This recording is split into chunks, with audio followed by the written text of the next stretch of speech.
संतोष देशमुख यांच्या हत्येहून 35 दिवस उलटलेत, मात्र अजूनही एक आरोपी जे ते फरार आहे आणि याच अनुषंगाने जे ते मसाजोगचे ग्रामस्थांनी उद्या आंदोलन करणार असा इशारा दिला होता आणि या आंदोलनामध्ये जे धनंजय देशमुखही सहभागी होणार होते।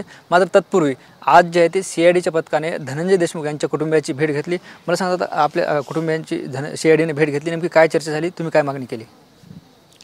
आमची मागणी न्यायाची पहिल्या दिवसापासून परवा दिवशी वैभवीनं एक व्हिडिओ शेअर केला होता की आम्हाला माहिती मिळायला पाहिजे सगळी, तपास कुठल्या दिशेने चालला आहे, तपासात काय झालं आहे। तर त्या अनुषंगानं जे सीआयडीचं पथक आहे आणि केज पोलीस स्टेशनचे PI आहेत ते कुटुंबाची भेट घ्यायला आले होते। तर आमचा मुद्दा हा आहे की ज्यावेळेस केज पोलीस स्टेशननं DYSP ऑफिसनं ज्यावेळेस तपास वर्ग केला सीआयडीला, त्यावेळेस सगळा प्रॉपर तपास गेलेला आहे का, तपास गेला आहे तर त्याच्यात काय काय कसं तपास झालेला दिला आहे त्यांना। कारण तुम्ही जे मटेरियल दिलं आहे सीआयडीच्या पथकाला ते त्या पद्धतीनंच म्हणजे तपास करणार ना। आणि जास्त म्हणजे जे आमचं तुम्ही विचारताय की समाधानकारक आहे का तपास चालू, तर आम्ही आत्तापर्यंत मुख्यमंत्री साहेबांनी दिलेल्या शब्दावर आम्ही विश्वासातच घेतलेलं आहे सगळ्यांना की आमचा विश्वास आहे म्हणून। पण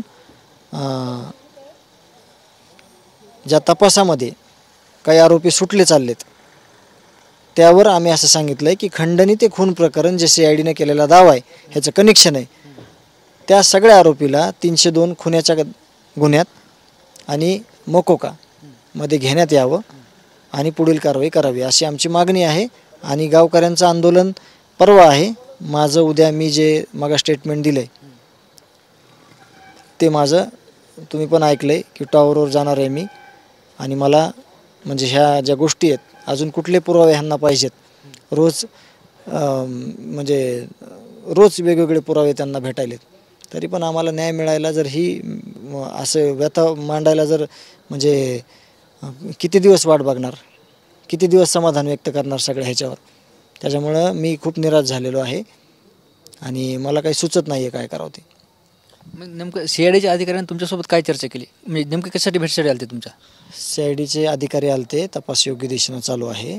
पण माझं मत काय आहे, त्यांनी योग्य दिशेनं तपास करून नाही तर समजा त्यांच्याकडे पोलीस डिपार्टमेंटचा काय तपास आलेला आहे त्याची आम्हाला आत्ता माहिती दिली तर आम्ही त्यांच्यावर समाधान व्यक्त करू।